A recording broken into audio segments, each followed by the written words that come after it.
Hello friends, എല്ലാവർക്കും ദക്ഷയുടെ പുതിയൊരു വീഡിയോയിലേക്ക് സ്വാഗതം. അപ്പോൾ ഇന്നത്തെ വീഡിയോ എന്ന് പറയുന്നത് നിങ്ങളുടെ പേഴ്സണ് നിങ്ങളോടും അതുപോലെ തന്നെ തേർഡ് പാർട്ടിയോടുമുള്ള ഒരു കറൻറ്റ് എനർജിയാണ് നോക്കുന്നത്. അപ്പോൾ നിങ്ങളുടെ പേഴ്സൺ ഇപ്പോൾ നോ കോണ്ടാക്റ്റിലോ അല്ലെങ്കിൽ ബ്രേക്കപ്പിലോ ഒക്കെ ആയത് തേർഡ് പാർട്ടി മൂലമാണെങ്കിൽ അല്ലെങ്കിൽ തേർഡ് പാർട്ടി സിറ്റുവേഷനുള്ള വ്യക്തികളാണ് നിങ്ങളെങ്കിൽ മാത്രം നിങ്ങൾ ഈ വീഡിയോ കാണുക. അപ്പോൾ ഇതൊരു ടൈംലെസ് വീഡിയോ ആണ്, അതുപോലെ തന്നെ ജെൻഡർലെസ് ആണ്. സോ നിങ്ങളിതെപ്പോൾ കണ്ടു കഴിഞ്ഞാലും നിങ്ങൾക്കിത് റെസണേറ്റ് ആവുന്നതായിരിക്കും. അപ്പോൾ നമ്മൾക്ക് ഒട്ടും സമയം കളയാതെ വീഡിയോയിലേക്ക് പോവാം. അപ്പോൾ സ്പ്രെഡിനെ കുറിച്ച് പറയുന്നതിന് മുൻപായിട്ട് കുറച്ച് പേരുടെയെങ്കിലും പേഴ്സൺസ് അവരുടെ ലൈഫിലേക്ക് മടങ്ങി വന്നു, കോൾ ചെയ്തു, ചിലവർ ഒരുമിച്ച് വന്നു, അവർ വീണ്ടും റീജോയിൻ ആയിട്ട് താമസിക്കാൻ തുടങ്ങി എന്നുള്ള കമൻസൊക്കെ കണ്ടു. അപ്പോൾ ഒരുപാട് സന്തോഷമുണ്ട്. അവരവരുടെ സന്തോഷവും ഗ്രാറ്റിറ്റ്യൂഡും ഒക്കെ പറഞ്ഞു. അപ്പോൾ നിങ്ങളുടെ ഒരു ഡിവൈൻ ടൈം ഇതായിരിക്കും. അപ്പോൾ തീർച്ചയായിട്ടും നിങ്ങൾ ആ ഒരു സമയം അല്ലെങ്കിൽ നിങ്ങളുടെ ആ യൂണിയൻ നല്ല രീതിയിൽ മുന്നോട്ട് കൊണ്ടുപോകുക എന്നുള്ളതാണ്. അപ്പോൾ നിങ്ങൾക്ക് എന്തൊക്കെയാണ് പോരായ്മകൾ ഉണ്ടായിരുന്നത് എന്നുള്ളത് നിങ്ങൾക്കറിയാമല്ലോ. അപ്പോൾ അതൊക്കെ പറഞ്ഞ് തിരുത്തി ഒരു ഓപ്പൺ കമ്മ്യൂണിക്കേഷനിലൂടെ രണ്ടുപേരും നന്നായിട്ട് മുന്നോട്ട് പോവുക. അപ്പോൾ ഇനിയും ഇതുപോലെ വിഷമിക്കുന്ന ഒരുപാട് പേരുണ്ട്. അപ്പോൾ പതിയെ എല്ലാവരും അവരവരുടെ ഒരു ഡിവൈൻ ടൈമിൽ അവർക്ക് ഇഷ്ടപ്പെടുന്ന ആ വ്യക്തിയോടൊപ്പം ചേരാനായിട്ട് അവർക്ക് സാധിക്കട്ടെ എന്ന് നമുക്ക് പ്രാർത്ഥിക്കാം. അപ്പോൾ നമുക്കിവിടെ ഫസ്റ്റ് നോക്കാവുന്നത് നിങ്ങളുടെ പേഴ്സണ് നിങ്ങളോടുള്ള എനർജിയാണ്. അതിനുശേഷം നമുക്ക് തേർഡ് പാർട്ടിയോടുള്ള എനർജി നോക്കാം. ആദ്യം നിങ്ങളുടെ കാര്യമാണല്ലോ നോക്കേണ്ടത്. അപ്പോൾ ഇതാണ് നമുക്ക് കിട്ടിയിരിക്കുന്ന സ്പ്രെഡ്. നിങ്ങളോടുള്ള ഒരു കറൻറ്റ് എനർജി എന്ന് പറയുമ്പോൾ നമുക്ക് ഷഫിൾ ചെയ്തപ്പോൾ കിട്ടിയ സ്പ്രെഡ് ഇതാണ്. ഇതിൽ നമുക്ക് ഫസ്റ്റ് കിട്ടിയിരിക്കുന്ന കാർഡ് എന്ന് പറയുന്നത് 9 ഓഫ് കപ്സിൻ്റെ എനർജിയാണ്. അതായത് ഇവിടെ ഈ ഒരു പേഴ്സൺ എവിടെയാണെന്നുണ്ടെങ്കിലും അവർക്കൊരു ഫുൾഫിൽമെൻറ്റ് വന്നിട്ടില്ല. അതൊരു കംപ്ലീഷൻ ആവുന്നത് 10 വരുമ്പോഴാണല്ലേ. പക്ഷേ ഇവിടെ 9 ആയിട്ടുള്ളൂ. അപ്പോൾ ഇവർ തീർച്ചയായിട്ടും നിങ്ങൾക്കായിട്ട് വെയിറ്റിംഗ് ആണ്. നമ്മളിങ്ങനെ പറയില്ലേ, ഇരു കൈകളും നീട്ടി സ്വീകരിക്കാൻ റെഡി ആയിട്ടിരിക്കുകയാണ് എന്ന് പറയുന്ന ഒരു എനർജിയാണ് നമ്മളിവിടെ കാണുന്നത്. അപ്പോൾ അവർ നിങ്ങൾക്കായിട്ട് വെയിറ്റ് ചെയ്തിരിക്കുകയാണ്. നിങ്ങൾ ഒരുമിച്ചുണ്ടായിരുന്ന ആ ഒരു സമയം എത്ര മനോഹരമായിരുന്നു എന്ന് അവർ ചിന്തിക്കുന്നുണ്ട്. അതുപോലെ തന്നെ അവർക്കൊരു ഒരു ശുഭപ്രതീക്ഷയുണ്ട്. നിങ്ങളുടെ റിലേഷൻഷിപ്പ് ഏത് രീതിയിലാണ് എൻഡ് ആയത് അല്ലെങ്കിൽ എങ്ങനെയാണ് നോ കോണ്ടാക്റ്റിലായതെങ്കിൽ പോലും ഇനിയും ഇതൊരു കംപ്ലീറ്റ് ആയിട്ടില്ല. ഇത് കംപ്ലീറ്റ് ആവാനായിട്ടുണ്ട്. ഇത് ഇനിയും മുന്നോട്ട് പോകണം. അതെന്തെങ്കിലും സംഭവിക്കുമെന്ന് അവർ വിചാരിക്കുന്നുണ്ട്. അതുപോലെ നെക്സ്റ്റ് കാർഡ് എന്ന് പറയുന്നത് പേജ് ഓഫ് വാൺസിൻ്റെ എനർജിയാണ്. അതായത് ഒരു ന്യൂ ബിഗിനിങ് അവരാഗ്രഹിക്കുന്നുണ്ട്. അതായത് ഒന്നേന്ന് തൊട്ട് ആരംഭിക്കുക എന്ന് പറയില്ലേ. അതായത് കഴിഞ്ഞതെല്ലാം മായച്ച് കളഞ്ഞിട്ട് വീണ്ടും ഫസ്റ്റായിട്ട് ഒന്ന് ആരംഭിച്ചിരുന്നെങ്കിൽ എന്ന് ചിന്തിക്കുന്ന ആ ഒരു എനർജിയാണ് നമുക്കിവിടെ കാണുന്നത്. അപ്പോൾ കഴിഞ്ഞതൊക്കെ കഴിഞ്ഞു, ഇനി അതെല്ലാം മറന്നിട്ട് വീണ്ടും പുതിയതായിട്ട് നല്ല രീതിയിൽ പോകണം എന്നുള്ളൊരാഗ്രഹം അവരുടെ മനസ്സിലുണ്ട്. അപ്പോൾ നിങ്ങൾ ഈ കറൻറ്റ് ഫീലിങ്സ് കേൾക്കുമ്പോൾ എപ്പോഴും ശ്രദ്ധിക്കുക. നമ്മൾക്കുണ്ടാവുന്ന അതേപോലെ തന്നെയാണ് ഇവരുടെ എല്ലാവരുടെയും ഫീലിങ്സും. അത് മാറി മറിഞ്ഞൊക്കെ ഇരിക്കും. അപ്പോൾ ഓരോ സമയത്തും വരുന്ന എനർജി ചിലപ്പോൾ നമ്മൾ നല്ല സന്തോഷത്തിലായിരിക്കാം, അല്ലെങ്കിൽ നല്ല മെമ്മറീസിൻ്റെ ഒരു പിടിയിലായിരിക്കാം നമ്മൾ. അതുപോലെ തന്നെ ചിലപ്പോൾ നമ്മൾ വളരെയധികം ഡെസ്പാവും. പിന്നെ നമ്മളുടെ സാഹചര്യം എങ്ങനെയാണോ, സാഹചര്യം മോശമാണെങ്കിൽ നമ്മളെപ്പോഴും വിഷമിച്ച് തന്നെയായിരിക്കും കാണുക. അല്ലെങ്കിൽ നമുക്ക് അതിൽ നിന്നൊന്ന് ഊരി പോന്നാൽ മതി എന്ന് തോന്നും. അല്ലാന്നുണ്ടെങ്കിൽ നമ്മൾ രണ്ട് വികാരങ്ങളും മാറി മാറി വരും. അപ്പോൾ ഇവരുടെ ആ ഒരു തോട്ടാണ് നമ്മളിവിടെ കാണുന്നത്. അതുപോലെ നെക്സ്റ്റ് കാർഡ് എന്ന് പറയുന്നത് നൈറ്റ് ഓഫ് കപ്സിൻ്റെ എനർജിയാണ്. നൈറ്റ് ഓഫ് കപ്സ് എന്ന് പറയുമ്പോൾ അതൊരു റൊമാൻറ്റിക് എനർജി എന്ന് വേണമെങ്കിൽ പറയാം. അതുപോലെ കുറച്ച് സ്റ്റേബിൾ ആയിട്ടുള്ള എനർജിയാണ്. അവർക്ക് ഒരുപാട് സ്നേഹമുണ്ട്. ഇത് വീണ്ടും റീകൺസീൽ ആവണം എന്ന ആഗ്രഹമുള്ള വ്യക്തികളാണ് ഇവർ. ഈ ഒരു ഇമേജിൽ കാണുന്ന നൈറ്റ് എത്ര ആത്മാർത്ഥതയോടെയാണോ ആ ഒരു കപ്പും ഹോൾഡ് ചെയ്ത് ആ കുതിരപ്പുറത്ത് വരുന്നത്, അതുപോലെയുള്ള ഒരു എനർജിയാണത്. അതുപോലെ തന്നെ നിങ്ങളവർ ഒരുപാട് ഡ്രീം ചെയ്യുന്നു എന്നുള്ളതാണ്. അതായത് പകൽക്കിനാവ് കാണുക എന്നൊക്കെ പറയില്ലേ. അപ്പോൾ ആ ഒരു രീതിയിലും അവർ നിങ്ങളെക്കുറിച്ച് ചിന്തിക്കുന്നുണ്ടെന്നുള്ളതാണ്. അതായത് അവരുടെ മനസ്സിൽ എപ്പോഴും നിങ്ങളുടെ കാര്യം ഓർമ്മയുണ്ട്. അല്ലെങ്കിൽ നമ്മളിപ്പോൾ ഒരു പുതിയ പ്രണയം സ്റ്റാർട്ട് ചെയ്യാൻ നേരത്ത് രണ്ട് പേരുടെ മനസ്സിൽ ഭയങ്കരമായിട്ട് എപ്പോഴും അവരുടെ ഓർമ്മകളും, അല്ലെങ്കിൽ അതിതുപോലെ വിഷമിപ്പിക്കുന്ന ഓർമ്മകളല്ല, നമുക്ക് പ്രത്യേകിച്ചൊരു എന്തൂസിയാസമാണ് അതിലേക്ക് നമ്മൾ ചെന്ന് വീണ് കഴിയുമ്പോൾ. ഉണ്ണുമ്പോഴും ഉറങ്ങുമ്പോഴും ഒക്കെ ഇവരുടെ ചിന്തകൾ, ഇവർ നമ്മളോട് പറഞ്ഞ കാര്യങ്ങൾ, അങ്ങനെ ആകെ ഒരു ഭയങ്കര സന്തോഷമായിട്ടുള്ളൊരു അവസ്ഥയായിരിക്കും അപ്പോൾ നമുക്കുണ്ടാവുക. അപ്പോൾ അതുപോലെ തന്നെ ഇവരൊരു ഫ്രഷ് സ്റ്റാർട്ട് വിചാരിക്കുന്നത് കൊണ്ടായിരിക്കാം നിങ്ങളെക്കുറിച്ച് ഓർക്കുമ്പോൾ അല്ലെങ്കിൽ നിങ്ങളുടെ കഴിഞ്ഞു പോയ നല്ല കാര്യങ്ങളൊക്കെ ഓർത്ത് അവർക്കൊരു ഭയങ്കരമായിട്ടുള്ളൊരു റൊമാൻറ്റിക് ഫീലിംഗ് ഉണ്ടാകുന്നുണ്ടെന്നുള്ളതാണ്. അതുപോലെ നെക്സ്റ്റ് വന്നിരിക്കുന്ന കാർഡ് എന്ന് പറയുന്നത് 9 ഓഫ് സോഡ്സിൻ്റെ എനർജിയാണ്. അതായത് ഈ കാർഡ് പറയുന്നത് മെയിനായിട്ട് അവർക്ക് രാത്രികാലങ്ങളിലായിരിക്കാം വളരെയധികം മാനസിക ബുദ്ധിമുട്ടുണ്ടാകുന്നുണ്ട്. അതായത് നിങ്ങളുടെ റിലേഷൻഷിപ്പ് എൻഡായ ആ ഒരു രീതി അതവരെ ബുദ്ധിമുട്ടിക്കുന്നുണ്ട്. ഒരു പക്ഷേ അവരുടെ പ്രശ്നം കൊണ്ടാവാം, അല്ലെങ്കിൽ നിങ്ങളുമായിട്ടുള്ള കമ്മ്യൂണിക്കേഷൻ മിസ്റ്റേക്ക് ആവാം, അല്ലെങ്കിൽ നിങ്ങൾ കാരണവുമാവാം. അപ്പോൾ ഏത് രീതിയിലാണെന്നുണ്ടെങ്കിലും അവർക്കത് വളരെയധികം പെയിൻഫുള്ളാണ് ആ ഒരു കാര്യം. ഇങ്ങനെയൊന്നും അവസാനിക്കും എന്ന് കരുതിയതല്ല, ഇങ്ങനെയല്ലായിരുന്നു ഇത് വേണ്ടിയിരുന്നത്, എൻ്റെ ഭാഗത്തും തെറ്റുണ്ട് എന്നൊക്കെ വിചാരിക്കുന്ന ഒരു തരം എനർജിയാണ്. അവരും ചിലപ്പോൾ ഈ ഒരു റിലേഷൻ ഇങ്ങനെ അവസാനിക്കണം അല്ലെങ്കിൽ ഇങ്ങനെ ആയി പോകുമെന്ന് വിചാരിച്ച വ്യക്തികളായിരിക്കില്ല. അപ്പോൾ അതിൻ്റെ ഒരു പെയിൻ നമുക്ക് ഈ കാർഡിൽ നിന്ന് മനസ്സിലാവും. അതുപോലെ ഈ റോയിലെ ലാസ്റ്റ് കാർഡ് എന്ന് പറയുന്നത് 8 ഓഫ് സോഡ്സിൻ്റെ എനർജിയാണ്. അപ്പോൾ ഈ ഒരു കാർഡ് പ്രകാരം പറയുന്നത് നിങ്ങളുടെ ഓർമ്മകളിൽ അവർ സ്റ്റക്കാണെന്നുള്ളതാണ്. അപ്പോൾ നല്ല ഓർമ്മയാണ്, അല്ലാന്നുണ്ടെങ്കിൽ നിങ്ങൾ പിരിഞ്ഞു പോകാൻ ഇടയായ ആ ഒരു സംഭവമായിരിക്കാം, അല്ലെങ്കിൽ ആ സമയത്ത് നിങ്ങൾ തമ്മിലുണ്ടായ വഴക്കാവാം. അപ്പോൾ അങ്ങനെ എന്ത് തന്നെ കാര്യമാണെങ്കിലും അവർക്കിതിൽ നിന്ന് മൂവ് ഓൺ ചെയ്യാൻ പറ്റുന്നില്ല. ഈ നിങ്ങളുടെ ഓർമ്മകൾ അവരെ വല്ലാതെ ഹോണ്ട് ചെയ്യുന്നുണ്ട്. നല്ലതും ചീത്തയുമായിട്ടുള്ള എല്ലാ ഓർമ്മകളും അവരിൽ ഉണ്ടാകുന്നുണ്ടെന്നുള്ളതാണ്. അതുപോലെ തന്നെ ഈ ഒരു കാർഡ് കൊണ്ട് നമുക്ക് ഇവരുടെ മറ്റൊരു ഫീലിംഗും കൂടി പറയാം. നിങ്ങളുടെ റിലേഷൻഷിപ്പിൽ ഈ ഒരു അവസ്ഥ ഉണ്ടാവാനുള്ള കാര്യം, അല്ലെങ്കിൽ ഇങ്ങനൊരു ട്രാപ്പ് വരാനുള്ള കാര്യത്തിൽ നിങ്ങൾക്കും പ്രധാന പങ്കുണ്ട് എന്നവർ ധരിക്കുന്നുണ്ട്. അവരുടെ മാത്രം തെറ്റല്ല, നിങ്ങളും കൂടി ഇതിനകത്ത് ഇൻവോൾവ് ആയിട്ടുള്ള വ്യക്തികളാണ്. നിങ്ങളൊന്ന് സഹകരിച്ചിരുന്നെങ്കിൽ ഇങ്ങനെ ആവില്ലായിരുന്നു എന്നുള്ളൊരു എനർജിയും ഇതിൽ വേണമെങ്കിൽ നമുക്ക് പറയാം. അതായത് ഇന്ന് ഇങ്ങനെ ഒരു സിറ്റുവേഷനിൽ വന്ന് നിൽക്കാൻ കാരണമായതിൽ നിങ്ങൾക്കും ഒരു നല്ല പങ്കുണ്ടെന്നുള്ളതാണ്. അതിപ്പോൾ എന്ത് കാരണം കൊണ്ടാണ് നിങ്ങൾ ഇപ്പോൾ ഈ ഒരു സിറ്റുവേഷനിൽ എത്തിയതെന്ന് നിങ്ങൾക്കല്ലേ അറിയുള്ളൂ. അപ്പോൾ അവർ അങ്ങനെ ഒരു രീതിയിൽ ചിന്തിക്കുമ്പോൾ നിങ്ങളെയും ബ്ലെയിം ചെയ്യുന്നുണ്ട്.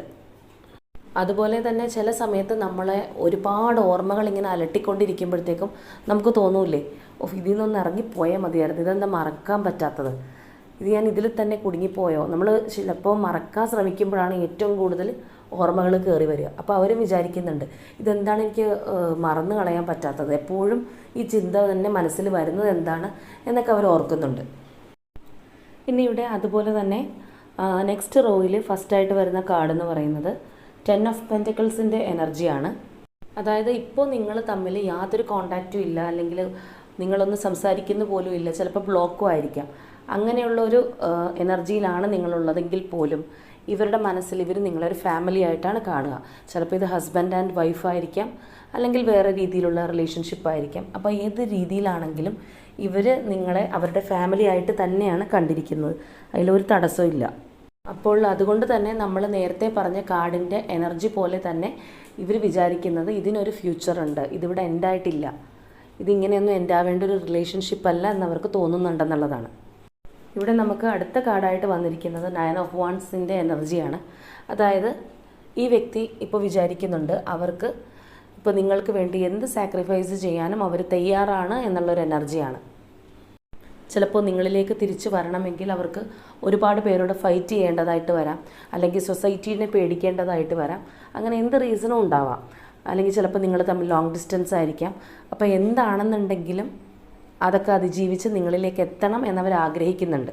അപ്പോൾ ഇവിടെയുള്ള കാർഡ്സിൻ്റെ ഒരു ഭൂരിഭാഗം എനർജിയും നമ്മൾ എടുത്തു കഴിഞ്ഞാൽ റീകൺസിലേഷൻ കാർഡ്സാണ് ഇവിടെ വന്നിട്ടുള്ളത്. അവരുടെ മനസ്സിൽ നിങ്ങളിലേക്ക് എത്തിച്ചേരാൻ ഒരുപാട് ആഗ്രഹമുണ്ട്, അതുപോലെ തന്നെ ഒത്തിരി സ്നേഹമുണ്ടെന്നുള്ളത് നമുക്കിവിടെ മനസ്സിലാക്കാം. ഇവിടെ നെക്സ്റ്റായിട്ട് വരുന്ന ഹെർമിറ്റ് കാർഡിൻ്റെ എനർജി പറയുന്നത് ഇവരിപ്പോൾ ഒരു ഒറ്റപ്പെട്ട അവസ്ഥയിലാണ്. അവരെവിടെയാണെന്നുണ്ടെങ്കിലും ഒരു സോളിറ്റ്യൂഡാണ് അവർ ആഗ്രഹിക്കുന്നത്. കാരണം ചിലപ്പോൾ ഈ ഓർമ്മകളിലൊക്കെ മുഴുകിയിരിക്കുന്ന മനുഷ്യരെന്ന് പറയുമ്പോൾ അവർക്ക് എല്ലാവരുടെയും കൂടെ കൂടാൻ പറ്റണം എന്നില്ല. അങ്ങനൊരു എൻജോയ്മെൻറ്റിൽ നിൽക്കാനോ അങ്ങനെയൊന്നും അവർക്ക് ചിലപ്പോൾ സാധിക്കണം എന്നില്ല. പല ഓർമ്മകളും എപ്പോഴും കടന്നു വരുമ്പോൾ നമ്മൾ എപ്പോഴും നമ്മളിലേക്ക് തന്നെ ഉൾവലിഞ്ഞ് നിൽക്കാനാണ് ശ്രമിക്കുക. അപ്പോൾ അതുപോലത്തെ ഒരു എനർജിയാണ് നമുക്കിവിടെ കാണാൻ സാധിക്കുന്നത്. അപ്പോൾ ഇവർ പലപ്പോഴും ഇപ്പോൾ കേൾക്കുന്നത് ഇവരുടെ ഒരു ഇൻറ്റ്യൂഷൻ പറയുന്നത് ശരിയാണെന്നുള്ള രീതിയിൽ അവർ പോവുകയാണ്.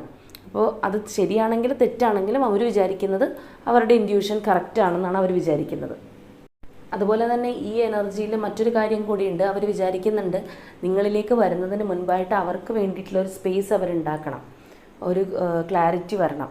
അല്ലെങ്കിൽ അവരുടേതായ ഒരു നില ഉറപ്പിച്ചതിന് ശേഷമേ ഇനി എന്തും ചെയ്യാൻ പാടുള്ളൂ, അങ്ങനെയും അവർ ചിന്തിക്കുന്നുണ്ട്. അപ്പോൾ എനർജീസ് ആകുമ്പോൾ മാറി മറിഞ്ഞിരിക്കുമല്ലോ, എപ്പോഴും അവർക്കതൊരു കൺഫ്യൂഷൻ പോലെ നമുക്കിവിടെ പല എനർജീസിൻ്റെ ഒരു മിക്സപ്പ് വരുമ്പോൾ കാണുന്നുണ്ട്. എങ്കിലും കൂടുതൽ എനർജീസ് എന്ന് പറയുന്നത് നിങ്ങളിലേക്ക് വരണം എന്നുള്ളത് തന്നെയാണ് അവർക്ക് കൂടുതലായിട്ടും ഫോക്കസ് ചെയ്തുകൊണ്ടിരിക്കുന്നത്. അപ്പോൾ ചില കാര്യങ്ങൾ ചിലപ്പോൾ വീണ്ടും വിചാരം വരുന്നത് പോലെ ആലോചിക്കുമ്പോഴായിരിക്കാം വേറെ എനർജീസും വരിക. നെക്സ്റ്റ് എന്ന് പറയുന്നത് കിങ് ഓഫ് കപ്സിൻ്റെ എനർജിയാണ്. അപ്പോൾ കിങ് ഓഫ് കപ്സ് എന്ന് പറയുമ്പോൾ തന്നെ നമുക്കറിയാം ഇമോഷൻസിൻ്റെ രാജാവാണ്. അപ്പോൾ തീർച്ചയായിട്ടും അത്രയും സ്നേഹം അവരുടെ മനസ്സിൽ നിങ്ങളോടുണ്ട്. അവരിപ്പോൾ ഈ ലോകത്തിൻ്റെ എവിടെയാണെന്നുണ്ടെങ്കിലും അവർ നിങ്ങളെ ഒത്തിരി സ്നേഹിക്കുന്നുണ്ട്. ചിലപ്പോൾ നിങ്ങൾ വിചാരിക്കുന്നുണ്ടാവും അവർ നിങ്ങളെ മറന്നുപോയി എന്നുള്ളത്, പക്ഷെ അങ്ങനെയല്ല, അവർ നിങ്ങളെ സ്നേഹിക്കുന്നുണ്ട്. അപ്പോൾ ഈ ഒരു എനർജീസൊക്കെ പറയുമ്പോൾ നിങ്ങൾക്കറിയാം നിങ്ങൾ പിരിയാനിടയായ സാഹചര്യം, നിങ്ങളുടെ വ്യക്തിയുടെ ക്യാരക്ടർ ഒക്കെ നിങ്ങൾക്കറിയാം. അപ്പോൾ അത് വെച്ചിട്ട് നിങ്ങളിത് നിങ്ങളുടെ എനർജി ആണോ ഇല്ലയോ എന്നുള്ളത് റെസണേറ്റ് ചെയ്യാൻ പാടുള്ളൂ. അപ്പം നമ്മളിവിടെ കാർഡ്സ് ഷഫിൾ ചെയ്യുമ്പോൾ പല തരത്തിലുള്ള എനർജീസ് വരും. അപ്പോൾ പലപ്പോഴും പല റീഡിങ്സും വരുന്നത് അതുകൊണ്ടാണ്.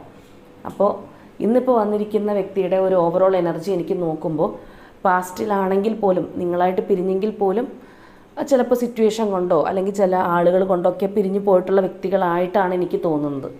അല്ലാതെ ഇവർ പർപ്പസ്ഫുള്ളി നിങ്ങളെ ദ്രോഹിക്കണം എന്നും പറഞ്ഞ് പോയിട്ടുള്ള വ്യക്തികളായിട്ട് തോന്നുന്നില്ല. ചിലപ്പോൾ യൂണിവേഴ്സിൻ്റെ തീരുമാനമായിരിക്കാം ഇങ്ങനെ തന്നെ ആവണം എന്നുള്ളത്. അതുകൊണ്ടായിരിക്കാം നിങ്ങളിലേക്ക് ഒരു തേർഡ് പാർട്ടിയൊക്കെ കടന്നു വന്നത്. അപ്പോൾ ഇവർക്ക് എന്തായാലും ഇപ്പോൾ നിങ്ങളോട് സ്നേഹമുണ്ടെന്നുള്ളതാണ്.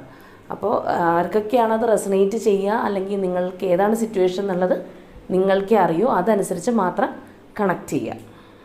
ഇവിടെ ഞാനിപ്പോൾ നേരത്തെ ഒരു കാർഡിൽ പറഞ്ഞില്ലേ, ഇപ്പോൾ ഇങ്ങനെയുള്ളൊരു സിറ്റുവേഷനിലാവുന്നതിന് നിങ്ങൾക്കൊരു പങ്കുണ്ട് എന്നൊക്കെ അവർ ചിന്തിക്കുന്നുണ്ട്. ഇത് ട്രാപ്പിൽ പെട്ടുപോയതുപോലെ ആയല്ലോ എന്നൊക്കെ. പക്ഷേ എങ്കിലും ഈ കിങ് ഓഫ് കപ്സ് വരുമ്പോഴത്തേക്കും നമുക്ക് മനസ്സിലാവുന്നത് അവരെല്ലാം ഇനിയിപ്പോൾ നിങ്ങളുടെ തെറ്റാണെന്ന് അവർ വിചാരിക്കുന്ന കാര്യങ്ങൾ കൂടി അവർ ക്ഷമിക്കാൻ തയ്യാറാണെന്നുള്ളതാണ്. എന്തൊക്കെ തന്നെയായാലും സാരില്ല, കുഴപ്പമില്ല, വീണ്ടും ഇത് റീസ്റ്റാർട്ട് ചെയ്യണം, ഞാൻ അവരെന്ത് ചെയ്താലും ക്ഷമിക്കാൻ തയ്യാറാണ്. ചിലപ്പോൾ നിങ്ങളുടെ എനർജീസ് നിങ്ങൾ പറയാറില്ലേ കമൻസിൽ, അവർ എങ്ങനെയൊക്കെ ആയിക്കോട്ടെ ഞാൻ ക്ഷമിച്ചോളാം. അപ്പോൾ അവരും അങ്ങനെയുള്ളൊരു എനർജിയിലായിട്ടാണ് നമുക്ക് ഇവിടെ കാണാൻ സാധിക്കുന്നത്. അതുപോലെ ഇവിടെ ലാസ്റ്റായിട്ട് വരുന്ന കാർഡ് എന്ന് പറയുന്നത് 5 ഓഫ് പെൻറ്റക്കിൾസിൻ്റെ എനർജിയാണ്. അതായത് നിങ്ങളുടെ ഈ ഒരു റിലേഷൻഷിപ്പിൻ്റെ എൻഡിങ് എന്ന് പറയുന്നത്, അല്ലെങ്കിൽ ആ ഒരു നിങ്ങൾ പിരിയാനിടയായ ബ്രേക്കപ്പിനിടയായ സാഹചര്യം എന്ന് പറയുന്നത് അവരിപ്പോൾ വളരെയധികം വേദനിപ്പിക്കുന്നുണ്ട്. മാത്രമല്ല അതിനെ തുടർന്ന് അവർക്ക് അവരുടെ ലൈഫിൽ അവർ വിചാരിക്കാത്ത കുറേ സംഭവങ്ങൾ ഉണ്ടായിട്ടുണ്ട്. അപ്പോൾ അതുകൊണ്ട് തന്നെ ഈ ഒരു നിങ്ങളുടെ ആ ഒരു എൻഡിങ്ങോടുകൂടി അവിടെ എല്ലാം അവസാനിച്ചിട്ടില്ല. അവരുടെ ലൈഫിൽ അവർക്ക് വേറെ പല ദുരിതങ്ങളും വന്ന് ചേർന്നിട്ടുണ്ട്. അപ്പോൾ അതുകൊണ്ട് തന്നെ ഇതിൻ്റെ ഒരു എൻഡിങ്, അല്ലെങ്കിൽ നിങ്ങൾ തമ്മിൽ പിരിയാനിടയായ സാഹചര്യം അവർക്ക് വളരെയധികം സ്ട്രെസ്സ്, ഇമോഷണൽ പെയിൻ ഒക്കെ കൊടുക്കുന്നുണ്ടെന്നുള്ളതാണ്. അതുപോലെ ഈ ഒരു സ്പ്രെഡിൻ്റെ ബോട്ടം ഓഫ് ദി ഡെക്കായിട്ട് വന്നിരിക്കുന്നത് 6 ഓഫ് വൺസ് ആണ്. ദാറ്റ് മീൻസ് വിക്ടറിയാണ്. അപ്പോൾ തീർച്ചയായിട്ടും അവർ ആ ഒരു എനർജിയിലേക്ക് വരും. അവർ വിചാരിക്കുന്നതും അത് തന്നെയാണ്. ഇതിലുള്ള പല കാർഡ്സിലും ഒരു ഫ്യൂച്ചർ ഉണ്ടാവുമെന്ന് തന്നെ അവർ കരുതുന്നുണ്ട്. നമ്മൾ ചിലപ്പോൾ ചില റീഡിങ്സൊക്കെ കറണ്ട് എനർജി എടുക്കുമ്പോൾ ഇല്ല ഇത് എൻഡായി എന്നൊക്കെ അവർ കരുതുന്നൊരു റീഡിങ് നമ്മൾ കാണാറുണ്ട്. പക്ഷേ ഇവിടെ അങ്ങനെയല്ല. പല കാർഡ്സിലും അവർക്കൊരു റീകൺസിലിയേഷൻ മൈൻഡുണ്ട്, ഒരു ഫ്യൂച്ചറിന് വേണ്ടി അവർ ആഗ്രഹിക്കുന്നുണ്ട്. അപ്പോൾ തീർച്ചയായിട്ടും ഇതിനൊരു വിക്ടറി വരും എന്നവർ പ്രതീക്ഷിക്കുന്നുണ്ട്. അല്ലെങ്കിൽ നിങ്ങൾക്ക് ഉടനെ തന്നെ ഒരു വിക്ടറി വരാം എന്നുള്ളതും ആവാം. അപ്പോൾ ഇതാണ് നിങ്ങളുടെ പേഴ്സണ് നിങ്ങളോടുള്ള ഒരു കറൻറ്റ് എനർജി. ഇവിടെ നിങ്ങളുടെ വ്യക്തിയുടെ തേർഡ് പാർട്ടിയോടുള്ള കറൻറ്റ് ഫീലിങ്സ് നമ്മൾ ഷഫിൾ ചെയ്തപ്പോൾ കിട്ടിയ കാർഡ്സാണ് കാണുന്നത്. അപ്പോൾ ഇതിൽ ഫസ്റ്റ് കാർഡായിട്ട് വന്നിരിക്കുന്നത് പേജ് ഓഫ് പെൻറ്റക്കിൾസിൻ്റെ എനർജിയാണ്. അതായത് ഇവിടെ നിങ്ങളുടെ പേഴ്സൺ ഈ ഒരു തേർഡ് പാർട്ടിയോട് അവരുമായിട്ട് വളരെ ഒരു കമ്മിറ്റ്മെൻറ്റ്, അല്ലെങ്കിൽ അവരുടെ അടുത്ത് വരുമ്പോൾ അതിലേക്കൊരു ഡെഡിക്കേഷൻ കൊടുത്തിട്ടുണ്ടെന്നുള്ളതാണ് നമുക്ക് കാണാൻ സാധിക്കുന്നത്. അതൊരു പുതിയ അനുഭവമായിട്ട് മാറി. ഇനി ഞാൻ ഇതിലേക്ക് ഡെഡിക്കേറ്റ് ചെയ്യും, അല്ലെങ്കിൽ ഇവർക്കും ഞാനിത് കൊടുക്കേണ്ടത് അത്യാവശ്യമാണ് എന്നുള്ളൊരു തോന്നലിലാണ് നമുക്കിവിടെ കാണപ്പെടുന്നത്. അല്ലെങ്കിൽ അങ്ങനെ ഒരു സിറ്റുവേഷൻ ഉടനെ തന്നെ അവരുടെ ലൈഫിൽ സംഭവിച്ചു കഴിഞ്ഞിട്ടുണ്ട്. കാരണം അവരിലേക്ക് ഡെഡിക്കേറ്റഡ് ആയിരുന്നു, അല്ലെങ്കിൽ ഒരു കമ്മിറ്റ്മെൻറ്റ് കൊടുക്കാനായിട്ട് അവർ മനസ്സുകൊണ്ട് തയ്യാറായിരുന്നതായിട്ടാണ് നമുക്ക് കാണുന്നത്. അതുപോലെ തന്നെ നെക്സ്റ്റായിട്ട് വന്നിരിക്കുന്നത് പേജ് ഓഫ് കപ്സിൻ്റെ ഒരു എനർജിയാണ്. ഇവിടെ ഈ പേജ് ഓഫ് കപ്സ് എന്ന് പറയുമ്പോൾ നമ്മളുടെ ഒരു സെയിങ് തന്നെയുണ്ട്, ഒരു ഇഡിയം പോലെ നമ്മൾ പറയാറുണ്ട്, പിഗ്സ് ഫ്ലൈ എന്ന്. അതായത് ഒരിക്കലും നടക്കാത്തൊരു കാര്യമാണ്. അതായത് ഒരു പിഗിന് ചിറക് വെച്ച് പറക്കുന്ന പോലെയുള്ള ഒരു ഇതെന്നാണ് നമ്മൾ ആ കാർഡിനെ തന്നെ പറയുന്നത്. അതായത് അവർക്ക് ഈ തേർഡ് പാർട്ടിയുമായിട്ട് ഒരുപാട് പ്രതീക്ഷകൾ ഉണ്ടായിരുന്നു എന്നുള്ളതാണ്. പക്ഷേ ആ പ്രതീക്ഷകൾ ഉണ്ടായിരുന്നിട്ടേ ഉള്ളൂ, അത് നടന്നിട്ടില്ല എന്ന് വേണം നമ്മളിത് കാണുമ്പോൾ മനസ്സിലാക്കാനായിട്ട്. അവർ ഒരുപാട് കാര്യങ്ങൾ ഇവിടെ നിന്ന് എക്സ്പെക്റ്റ് ചെയ്തിരുന്നു, അല്ലെങ്കിൽ ഒരുപാട് നല്ലൊരു ഭാവി ഇതിനകത്ത് ഉണ്ടാവും, അല്ലെങ്കിൽ അങ്ങനെയൊക്കെ അവർ നല്ലൊരു രീതിയിലാണ് ഇതിലേക്ക് കടന്നു വന്നിട്ടുള്ളത്. ആ ഒരു രീതിയിലേക്ക് കാര്യങ്ങൾ പോകുന്ന തന്നെയാണ് അവർ വിചാരിച്ചിട്ടുള്ളത്. പക്ഷേ അത് നടന്നിട്ടില്ല എന്നുള്ളതാണ് നമുക്കിവിടെ മനസ്സിലാക്കാൻ പറ്റുന്നത്. ഒരിക്കലും നടക്കാത്ത ഒരു കാര്യമായിട്ടാണ് നമുക്കിവിടെ കാണുന്നത്. ഇവർ ആയിട്ട് സിങ്ക് ചെയ്ത, അല്ലെങ്കിൽ ഇവർ വിചാരിക്കുന്നൊരു രീതിയിലേക്ക് അവർ വരും, ഒരു 100% അവിടെ നിന്ന് കിട്ടുമെന്ന് ഇവർ ധരിച്ചിട്ടുണ്ടായിരുന്നു. പക്ഷേ കിട്ടിയിട്ടില്ല. ഞാനിപ്പോൾ ഈ പറഞ്ഞ പോലെ പിക്സ് ഫ്ലൈ പോലെ അതൊരു നടക്കാത്ത കാര്യമായിട്ടാണ് അവശേഷിച്ചിരിക്കുന്നത്. അവരിലേക്ക് അത് കടന്നു വന്നിട്ടില്ല എന്നുള്ളതാണ്. അവരുടെ ഒരു സങ്കല്പം മാത്രമായിരുന്നു അങ്ങനെ ആവുന്നുള്ളത്. തേർഡായിട്ട് ഇവിടെ വന്നിരിക്കുന്നത് 4 ഓഫ് സോഡ്സിൻ്റെ ഒരു എനർജിയാണ്. അപ്പോൾ തീർച്ചയായിട്ടും ഇതിൻ്റെ ഒരു കണ്ടിന്യൂഷനാണ് ഈ ഒരു കാർഡെന്ന് പറയാം. കാരണം അവരിപ്പോൾ ഈ ഒരു ഈ ഒരു റിലേഷൻഷിപ്പിൽ ഇമോഷണലി വളരെയധികം തകർന്നിരിക്കുന്നു എന്നുള്ളതാണ്. ഇവർ വിചാരിച്ചു, ഇവരൊരുപാട് ഹോപ്പോട് കൂടിയാണ് ഇതിനകത്ത് വന്നിട്ടുള്ളത്. ഇവരതിന് വേണ്ടിയിട്ട് കമ്മിറ്റ്മെൻറ്റ് ചെയ്യാനും അതുപോലെ തന്നെ ഡെഡിക്കേറ്റ് ചെയ്യാനും ഒക്കെ ശ്രമിച്ചിട്ടുണ്ട്. പക്ഷേ ഇതൊന്നും ഇവർക്ക് ഇതിൽ നിന്ന് തിരിച്ചു കിട്ടിയിട്ടില്ല. ഇവരിതൊക്കെ കൊടുത്തിരുന്നു, പക്ഷേ തിരിച്ച് ഇവർക്ക് ഇതിൽ നിന്ന് ഈ പറഞ്ഞ ഒരു കാര്യങ്ങളും ലഭിച്ചിട്ടില്ല എന്നുള്ളതാണ്. അതുകൊണ്ട് തന്നെ അവർ ഈ റിലേഷൻഷിപ്പിൽ ഒരുപാട് കാര്യങ്ങൾ ചെയ്തിട്ടുണ്ട്. ഇതിലേക്ക് അവർ ഒരുപാട് ഇൻവെസ്റ്റ് ചെയ്തിട്ടുണ്ട് അവർ. പക്ഷേ അവർക്ക് തിരിച്ച് ഇതൊന്നും കിട്ടിയിട്ടില്ല. അതുകൊണ്ട് തന്നെ ഇവരാകെ ഡിപ്രസ്ഡാണ്. ഇവർക്ക് മതിയായി, അല്ലെങ്കിൽ ഇനി ഇതിലേക്ക് വർക്ക് ചെയ്തിട്ടും കാര്യമില്ല എന്നുള്ളൊരു എനർജിയാണ് നമുക്കിവിടെ കാണുന്നത്. അതുപോലെ തന്നെ പരസ്പരമായിട്ടുള്ള ഡിസഗ്രിമെൻറ്റ്സ്, ഫൈറ്റ്, കോൺഫ്ലിക്റ്റുകൾ, അല്ലെങ്കിൽ സ്പേസ് കൊടുക്കാതിരിക്കുന്ന ഒരവസ്ഥ, ഇതൊക്കെ ഇവിടെ കാണാം. അതായത് ഇങ്ങനെയുള്ള കാര്യങ്ങളൊക്കെ അവരുടെ ഇപ്പോൾ ഈ ഒരു എനർജിയിൽ നമുക്ക് മനസ്സിലാവുന്നുണ്ട്. ഇതൊക്കെ അവിടെ സംഭവിച്ചിട്ടുണ്ടെന്നുള്ളതാണ്. അതുപോലെ നെക്സ്റ്റ് കാർഡ് എന്ന് പറയുന്നത് ക്യൂൻ ഓഫ് വാൻസിൻ്റെ ഒരു കാർഡാണ്. അപ്പോൾ അതിൽ നിന്ന് നമുക്ക് മനസ്സിലാവുന്നത് ഇവർ ചിലപ്പോൾ അവിടെ, അല്ലെങ്കിൽ അവരിൽ നിന്ന് ഇവർക്കും, അല്ലെങ്കിൽ രണ്ട് കൂട്ടരായാലും ഒരു മാനിപ്പുലേഷൻ സംഭവിച്ചിട്ടുണ്ടെന്നുള്ളതാണ്. അതായത് അങ്ങോട്ടും ഇങ്ങോട്ടും തെറ്റിദ്ധരിക്കപ്പെടൽ, അല്ലെങ്കിൽ എന്തെങ്കിലും ഒരു കള്ളത്തരം പറഞ്ഞ് വിശ്വസിപ്പിക്കാൻ ശ്രമിക്കൽ, അങ്ങനെയുള്ള ചില കാര്യങ്ങൾ ഇവർക്കിടയിൽ നടന്നിട്ടുണ്ടെന്നുള്ളതാണ്. അതുപോലെ തന്നെ പാസ്റ്റിൻ്റെ കാര്യം പറഞ്ഞിട്ടുള്ള ചില കുറ്റപ്പെടുത്തലുകൾ അവരിൽ നിന്ന് ഇവർക്ക് കേൾക്കേണ്ടി വന്നിട്ടുണ്ടാവാം, അവർ ബ്ലെയിം ചെയ്തിട്ടുണ്ടാവാം. അങ്ങനെയുള്ള കാര്യങ്ങൾ നമുക്കിവിടെ കാണാൻ സാധിക്കും. അതുപോലെ തന്നെ മറ്റൊരു കാര്യം എന്ന് പറഞ്ഞു കഴിഞ്ഞാൽ, ചിലപ്പോൾ അവരുടെ മുൻപിൽ ഇവർ ഹീൽ ചെയ്തതുപോലെ ആയിരിക്കും കാണിക്കുക. അതായത് നിങ്ങളുമായിട്ടുള്ള റിലേഷൻഷിപ്പ് അവരെ ഉള്ളിൽ വേദനിപ്പിക്കുന്നുണ്ട്. നമ്മളിപ്പോൾ അവരുടെ ഒരു കറണ്ട് എനർജി നമ്മൾ കണ്ട് വന്നേ ഉള്ളൂ. അപ്പോൾ തീർച്ചയായിട്ടും അതവരുടെ ഉള്ളിലുണ്ടെന്നുണ്ടെങ്കിലും ചിലപ്പോൾ ഇവരുടെ മുന്നിൽ അവർ ചിലപ്പോൾ പ്രത്യക്ഷത്തിൽ എനിക്ക് വലിയ കുഴപ്പമില്ല, ഞാൻ ഹീലായി, അതൊക്കെ കഴിഞ്ഞില്ലേ, പാസ്റ്റ് ഈസ് പാസ്റ്റ് എന്നുള്ള പോലെയൊക്കെ ആയിരിക്കണം ചിലവരെങ്കിലും കാണിച്ചിട്ടുണ്ടാവണം. അപ്പോൾ ആ ഒരു എനർജി ഇവിടെ നമുക്ക് മനസ്സിലാവുന്നുണ്ട്. അതായത് അവരുടെ മുമ്പിൽ അവർക്കുള്ള ഈ മാനസിക സംഘർഷം, അല്ലെങ്കിൽ നിങ്ങളെക്കുറിച്ച് ഓർത്തിട്ടുള്ള വിഷമം, ഇതൊന്നും അവർ അറിയിച്ചിട്ടില്ല, അതൊന്നും കുഴപ്പമില്ല, എനിക്ക് വലിയ വിഷമമില്ല എന്നുള്ള രീതിയിലായിരിക്കണം അവിടെ കാണിച്ചിട്ടുണ്ടാവുക. അതുപോലെ ഈ റോയിലെ ലാസ്റ്റ് കാർഡ് എന്ന് പറയുന്നത് 3 ഓഫ് സോഡ്സിൻ്റെ ഒരു എനർജിയാണ്. അപ്പോൾ നമുക്കറിയാം 3 ഓഫ് സോഡ്സ് എന്ന് പറയുമ്പോൾ തന്നെ അത് വളരെ പെയിൻഫുള്ളായിട്ടുള്ള ഒരു എനർജിയാണ്. അതായത് ഇവരൊരിക്കലും എക്സ്പെക്റ്റ് ചെയ്യാത്ത ഒരു പെയിൻ ഇവർക്ക് അവരിൽ നിന്ന് നേരിടേണ്ടി വന്നിട്ടുണ്ട് എന്നുള്ളതാണ് നമുക്ക് മനസ്സിലാവുന്നത്. കാരണം അവരിങ്ങനെ ചെയ്യുമെന്ന് ഇവർ ഓർത്തിട്ടില്ല. ഇവരുടെ പ്രതീക്ഷകൾ തകിടം മറിച്ചുകൊണ്ടാണ് അവർ ചിലപ്പോൾ ഇവരോട് കമ്മ്യൂണിക്കേറ്റ് ചെയ്യുക, അല്ലെങ്കിൽ അങ്ങനെ ആയിരിക്കണം ചിലപ്പോൾ പ്രതികരിക്കുന്നുണ്ടാവുക. പക്ഷേ ഇവർക്കത് താങ്ങാനുള്ളൊരു ശക്തി ഇല്ല എന്നുള്ളതാണ്. ഇവർ തമ്മിൽ ഒരുപാട് ഡിസഗ്രിമെൻറ്റ്സ് ഒക്കെ ഉണ്ടാവുന്നുണ്ട്.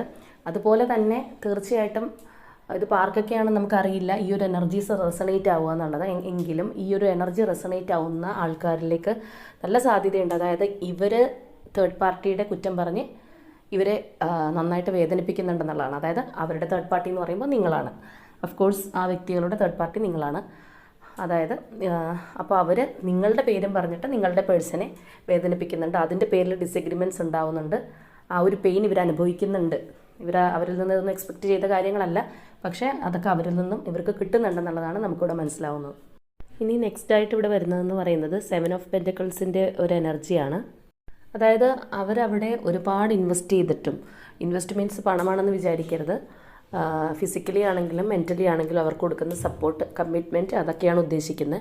അപ്പോൾ അവിടെ ഒരുപാട് ഇൻവെസ്റ്റ് ചെയ്തിട്ടും അവർക്ക് അതിൻ്റെ റിസൾട്ട് കിട്ടുന്നില്ല.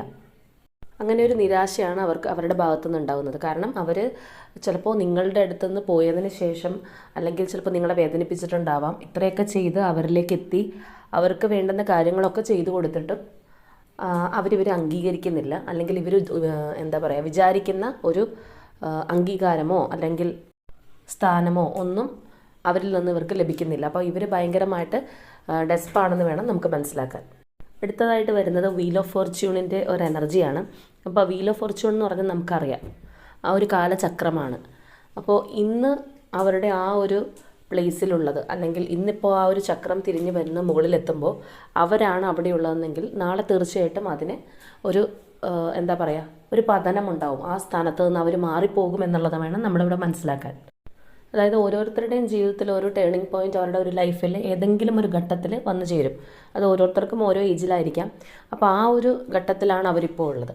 അപ്പോൾ ഈ വീൽ ഓഫ് ഫോർച്യൂൺ, അതുപോലെ നമുക്ക് കാർമികമായിട്ട് വരുന്ന മറ്റുള്ള കാർഡുകൾ, അല്ലെങ്കിൽ നമ്മളുടെ പ്രവൃത്തിയുടെ ഒരു ഫലം നമ്മൾ അനുഭവിക്കേണ്ട കാർഡുകളൊക്കെ വരുമ്പോൾ തീർച്ചയായിട്ടും നമ്മളുടെ കർമ്മം എന്തായിരുന്നോ അതിനനുസരിച്ചിട്ടേ നമുക്കതിനുള്ള ഫലങ്ങൾ ലഭിക്കുകയുള്ളൂ എന്നുള്ളതാണ്. അപ്പോൾ ഇവിടെ ഈ ഒരു വീൽ ഓഫ് ഫോർച്യൂണിൽ ഇപ്പോൾ അവരോടൊപ്പം ഉള്ളത്, വേണമെങ്കിൽ ഫിസിക്കലി ആണെങ്കിൽ പറയാം, മെൻ്റലി അവർക്ക് അവരോട് താല്പര്യമില്ലെങ്കിൽ പോലും ഫിസിക്കലി അവരോടൊപ്പം ഉള്ളത് അവരാണ്. അപ്പം നാളെ തീർച്ചയായിട്ടും അതിനൊരു മാറ്റം സംഭവിക്കും എന്നുള്ളത് തന്നെയാണ് നമ്മളിവിടെ മനസ്സിലാക്കേണ്ടത്.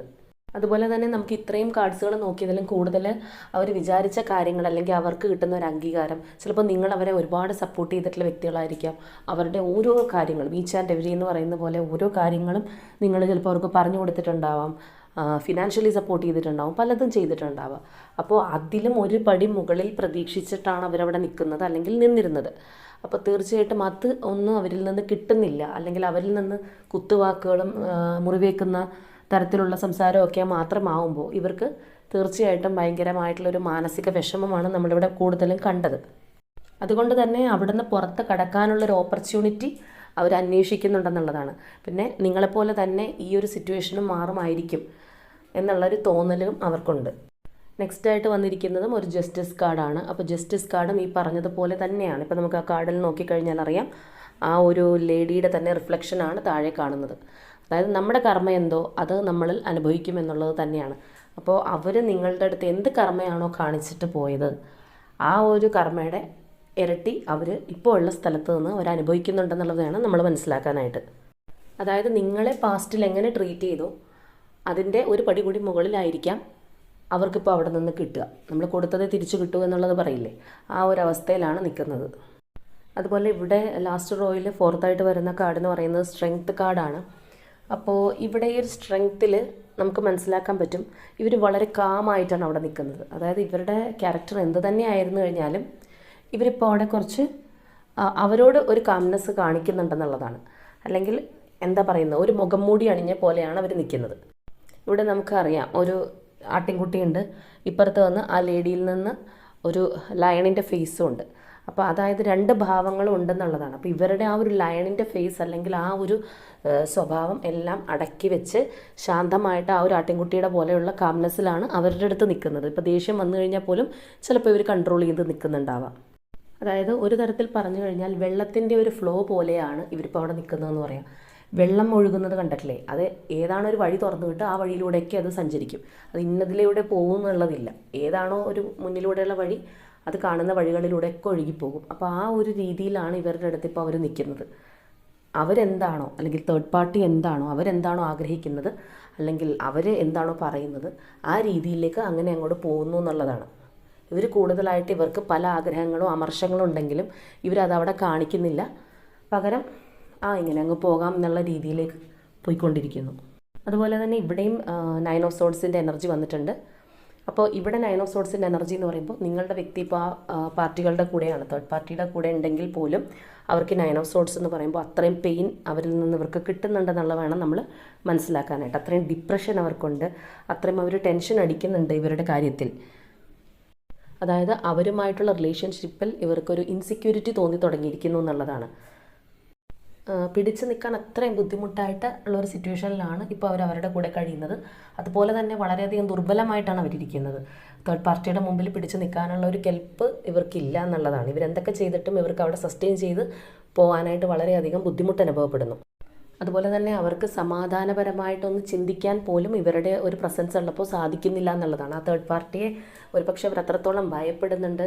അല്ലാന്നുണ്ടെങ്കിൽ അവരുമായിട്ട് എന്തൊക്കെ ചെയ്ത് കോംപ്രമൈസ് നല്ല രീതിയിലാവാൻ പോയി കഴിഞ്ഞാലും ഇവരവരെ ഭരിക്കുന്ന ഒരു ടൈപ്പായിട്ടാണ് നമുക്കിവിടെ കാണുന്നത്. അതായത് ഇവരുടെ തലയിൽ ചവിട്ടി നിന്ന് എന്തും ചെയ്യിപ്പിക്കുക എന്നുള്ളൊരു രീതിയിലാണ് കാണുന്നത്. പക്ഷേ ഇവർക്ക് അതിൽ നിന്ന് പുറത്ത് കടക്കാൻ പറ്റുന്നില്ല. ഇവരുടെ ഉള്ളിൽ ഇപ്പം നമ്മൾ കണ്ടത് സ്ട്രെങ്ത് കാർഡിൽ കണ്ടതുപോലെ ഒരു ലയൺ ഉണ്ട്. പക്ഷേ ഇവർ എന്തൊക്കെയോ കാരണം കൊണ്ട് അത് പുറത്തെടുക്കാൻ പറ്റാതെ ഇവർ ഈ ഒരു ആട്ടിൻകുട്ടിയുടെ ഒരു എനർജിയിൽ തന്നെ നിൽക്കുകയാണ്.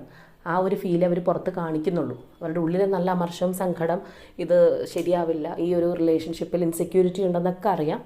പക്ഷേ അവരതവിടെ പ്രകടിപ്പിക്കുന്നില്ല എന്നുള്ളതാണ് നമുക്കിവിടെ മനസ്സിലാക്കുന്നത്. അതുപോലെ നമുക്ക് ഇവിടെ കിട്ടിയിരിക്കുന്ന ഒരു എനർജി എന്ന് പറഞ്ഞാൽ 6 ഓഫ് സോർഡ്സിൻ്റെ എനർജിയാണ്. അപ്പോൾ തീർച്ചയായിട്ടും അവർ ഒരു ഒറ്റപ്പെടൽ അവിടെ വല്ലാതെ ഫേസ് ചെയ്യുന്നുണ്ടെന്നുള്ളതാണ്. അവർക്ക് ആരും ഇല്ലാത്ത പോലത്തെ ഒരവസ്ഥയാണ് അതിലൂടെയാണ് അവർ കടന്നുപോയിക്കൊണ്ടിരിക്കുന്നത്. അതുപോലെ തന്നെ തീർച്ചയായിട്ടും അവരിൽ നിന്ന് മൂവ് ഓൺ ചെയ്ത് പോകണം എന്നുള്ളത് തന്നെയാണ് അവരുടെ മനസ്സിലുള്ളത്. ആ ഒരു 6 ഓഫ് സോർഡ്സിൻ്റെ ഒരു ഇമേജ് കണ്ടു കഴിഞ്ഞാൽ തന്നെ അറിയാം അവർ യാത്ര തിരിച്ചങ്ങോട്ട് പോവുകയാണ്. അപ്പോൾ അവർക്ക് മതിയായി, ഈ ഒരു റിലേഷൻഷിപ്പിൽ നിന്ന് മൂവ് ഓൺ ചെയ്ത് എത്രയും വേഗം പോകണം എന്നുള്ളതാണ് അവരുടെ മനസ്സിലുള്ളതായിട്ട് നമുക്കിവിടെ കാണുന്നത്. അത്രയും അധികം ഫ്രസ്ട്രേറ്റഡ് ആണ് ഇവർ തേർഡ് പാർട്ടിയുമായിട്ട്. അപ്പോൾ നിങ്ങളിൽ എത്ര ആൾക്കാർക്ക് ഇതുമായിട്ട് റെസണേറ്റ് ചെയ്യാൻ പറ്റും എന്നുള്ളത് നമുക്കറിയില്ല. എത്ര ആളുകൾ ഈ ഒരു സിറ്റുവേഷനിലൂടെ നിങ്ങളുടെ പാർട്ടിയുടെ ഒരു ഏകദേശം മുൻപുള്ളൊരു ക്യാരക്ടറും ഒക്കെ ഞാൻ പറഞ്ഞിരുന്നല്ലോ, ഇപ്പോൾ ഉള്ളതൊക്കെ. അപ്പോൾ നിങ്ങൾക്ക് എത്ര പേർക്ക് അത് റെസണേറ്റ് ആവും എന്നുള്ളത്, അല്ലെങ്കിൽ ആയി എന്നുള്ളവർ അത് കമൻറ്റിൽ പറയാം. അപ്പോൾ അതുപോലെ തന്നെ ഇപ്പോൾ ഈ ഒരു റീഡിങ്ങിൽ നമ്മൾ കണ്ടിട്ടുള്ള നിങ്ങളുടെ പേഴ്സൺ എന്ന് പറയുന്നത് അവർക്ക് തീർച്ചയായിട്ടും നിങ്ങളോട് വളരെയധികം സ്നേഹം അവരുടെ മനസ്സിലുണ്ട്. ഇപ്പോൾ പ്രത്യക്ഷത്തിലുള്ള കാര്യമല്ല നമ്മൾ പറയുന്നത്, അവരുടെ ആ ഒരു ഇന്നർ ഫീലിംഗ് ആണ് നമ്മൾ പറയുന്നത്. അപ്പോൾ അവരുടെ മനസ്സിൽ അത്രത്തോളം നിങ്ങളോട് സ്നേഹവും ഇഷ്ടവും, ഞാൻ ഓൾറെഡി പറഞ്ഞല്ലോ, എന്തെങ്കിലും അവർക്ക് നിങ്ങളെ തെറ്റായിട്ട് തോന്നുന്ന കാര്യങ്ങൾ പോലും ക്ഷമിക്കാനൊക്കെ അവർ തയ്യാറാണ്. കാരണം അവർ ഇപ്പോൾ അവരുള്ള ഒരു സിറ്റുവേഷനല്ല, അവരുള്ള ആ ഒരു തേർഡ് പാർട്ടിയിൽ അവർ അത്രത്തോളം മടുത്തിരിക്കുകയാണ്. അതുകൊണ്ടാണ് അവർ നിങ്ങളിലേക്ക് തിരിച്ചു വരാനായിട്ട് ആഗ്രഹിക്കുന്നത്. അപ്പോൾ ആ ഒരു എനർജിയാണ് നമ്മളിവിടെ കാണുന്നത്. അപ്പോൾ നമ്മളിതുപോലെ ഇതിനു മുൻപും റീഡിങ്സ് ചെയ്തപ്പോൾ ഓരോരോ ടൈപ്പിലും നമ്മൾ കണ്ടിട്ടുണ്ട്. ചിലവർക്ക് വരാൻ താല്പര്യമില്ലാത്ത റീഡിങ്സ് നമ്മൾ കണ്ടിട്ടുണ്ട്. അതുപോലെ തന്നെ ഉടനെ വരും എന്ന് ഞാൻ പറഞ്ഞ റീഡിങ്സ് ഉണ്ടായിട്ടുണ്ട്. അപ്പോൾ ഉടനെ വരും എന്ന് പറഞ്ഞതിൽ കുറച്ച് പേരെങ്കിലും പറഞ്ഞിട്ടുണ്ട് അവരുടെ പേഴ്സൺ വേഗം വന്നിട്ടുണ്ടെന്നുള്ളത്. അപ്പോൾ ഇവരിപ്പോൾ ആക്ഷൻ എടുക്കുന്നതായിട്ട് നമ്മൾ കാണുന്നില്ല. പക്ഷേ ഇവരുടെ മനസ്സിൽ നിങ്ങൾ തന്നെയാണെന്നുള്ളതും അവരിൽ നിന്ന് മൂവ് ഓൺ ചെയ്ത് പോരണം എന്നുള്ള ആഗ്രഹം നമ്മൾ കാണുന്നുണ്ട്. അപ്പോൾ ഈ ആക്ഷൻസ് എന്ന് പറയുന്നത് അത് എന്താ പറയുക, ഒരു ഡിവൈൻ ടൈമിലേ നടക്കുകയുള്ളൂ. അപ്പോൾ നിങ്ങളുടെ ഡിവൈൻ ടൈമിൽ തീർച്ചയായിട്ടും അത് നടക്കാനായിട്ട് നിങ്ങൾ പ്രാർത്ഥിക്കുക. അപ്പോൾ ഇതാണ് ഇന്നത്തെ റീഡിങ്. അപ്പോൾ എല്ലാവരും തീർച്ചയായിട്ടും നിങ്ങൾക്ക് ഇഷ്ടപ്പെട്ടെങ്കിൽ ലൈക്ക് ചെയ്യുക, കമൻറ്റ് ചെയ്യുക. അതുപോലെ തന്നെ നിങ്ങളുടെ ഫ്രണ്ട്സിന് ആർക്കെങ്കിലും ഷെയർ ചെയ്ത് കൊടുക്കണമെങ്കിൽ അവർ ഈ സിറ്റുവേഷനിലാണെങ്കിൽ ഷെയർ ചെയ്ത് കൊടുക്കുക. അപ്പോൾ അത്രയേ ഉള്ളൂ ഇന്നത്തെ റീഡിങ്. അപ്പോൾ എല്ലാവരും ഹാപ്പി ആയിട്ടിരിക്കും. Okay, by.